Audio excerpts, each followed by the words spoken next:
पार्वती जी आ गए स्वामी, आप दिन भर ध्यान में लगे रहते, कुछ काम क्यों नहीं करते? तो बोले बाबा जी मुस्कुराने लगे। तो पार्वती जी बोले मुस्कुराइए मत, आप काम कुछ नहीं, सबके पति तो काम करते हैं, कुछ न कोई खेती बाड़ी कोई कुछ काम करता है, आप काम नहीं करते। तो बोले बाबा जी, बोले मैं बताओ मैं क्या काम करूँ? बोले कि बोले बाबा आप दिन भर ध्यान लगा तो कुछ काम करे। तो बोले कि बताओ मैं काम क्या करूँ? फिर बोले कि आप खेती करिए स्वामी जी। तो बोले कि जब मैं खेती करूँगा उसके लिए ना मेरे पास खेती है ना मेरे पास बैल है, तो एक ही बैल है। तो फिर बोले स्वामी जी आप जाइए कृष्णा से मांग लीजिए, उनके पास तो बहुत ढेर सारी गैयाँ हैं और क्या कहा जाता है, बहुत ढेर सारे खेत है, उनसे जाके मांग लीजिए। बोले ठीक है। तो बोले बाबा चल लिए।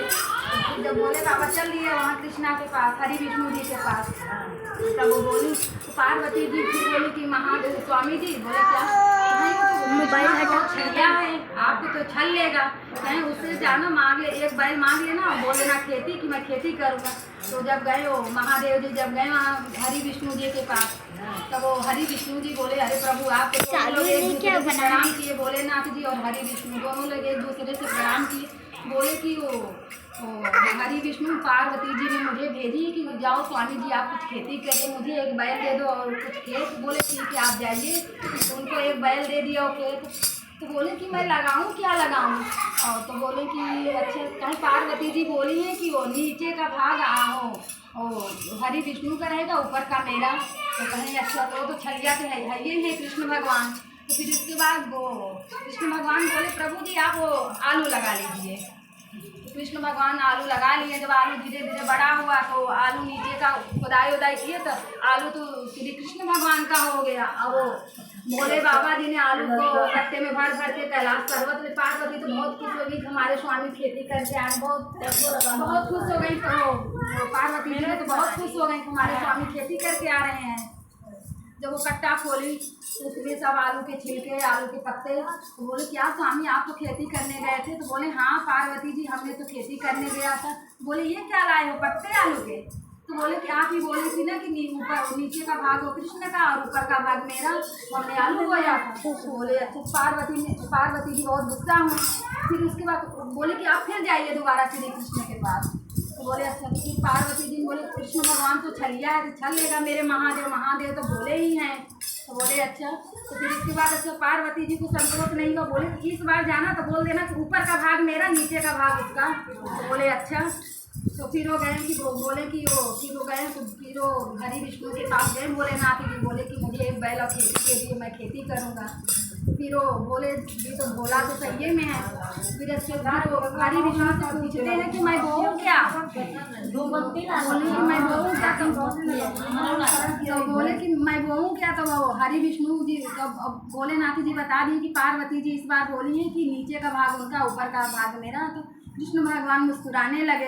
तो बोले ठीक है भोलेनाथ जी आप क्या कहा गेहूँ बो दीजिए। गेहूँ बो दिए कि गेहूँ अपना काम करने चले गए। जैसे जैसे गेहूँ बड़ा हुआ उसका पक हो गया, उसकी कटाई हुई तो गेहूँ हो गया श्री कृष्ण भगवान का। भूसा लेकर वो आए महादेव जी। फिर हाँ डंठा लेकर आए जब महादेव घर पर पार्वती जी कहें पार्वती जी मैं आ गई। पार्वती जी बहुत खुश हो गई कि हमारे स्वामी खेती करके आ रहे, हमारे स्वामी खेती।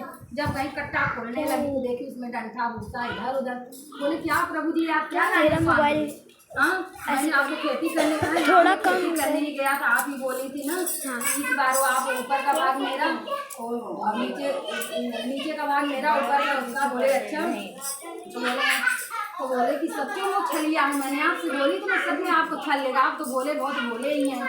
तो फिर पार्वती को फिर बोले बाबा को भेजिए, कहीं जाकर उनसे एक बैल लेना और क्या कहा जाता है खेती करना। तो फिर बोले बाबा गए कृष्ण भगवान से फिर अपना।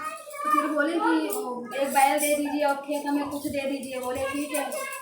बोले कि अब की बात पार्वती जी बोली बीच का भाग मेरा ऊपर का और नीचे का आपका। तो बोले अच्छा। फिर कृष्ण भगवान मुस्कुराने लगे। तो फिर वो बोले बाबा कृष्ण भगवान से पूछे कि मैं बहू क्या बो? कहीं इस बार आप भुट्टा बो दीजिए, कहीं इस बार आप भुट्टा बो दीजिए। कृष्ण बोले बाबा लेकर अपना खेत में काम करने लगे, भुट्टा बो दिए। तो फिर उसके बाद क्या कहा जब भुट्टा बड़ा हुआ तो भुट्टा तो उनका हो गया और नीचे का ऊपर का तो महादेव जी का।